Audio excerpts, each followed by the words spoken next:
Welcome. If you want to take a screenshot on your Xbox Series X, and the first you have to open the game, and next grab your controller and click and hold this button, or maybe this one. Okay, and right now we have to move by clicking here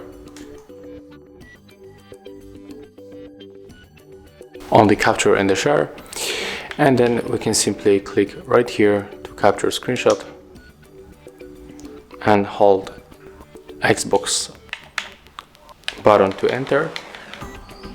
So as you can see here, we get the preview of this screenshot, and we can simply upload it for the internet. We can set as a background, we can also delete real quick, and we can share to the social media, Twitter, messages, you know. We can also see all sharing options, like we can put it on our OneDrive or our club. And when you go right here below, we can show all captures, and we can select from Xbox Live to the on our Xbox, and here we have all stuff that we capture. We get screenshots and also the game clips, and you can also choose the game. Thank you for watching. Leave thumbs ups, comments and subscribe to our channel.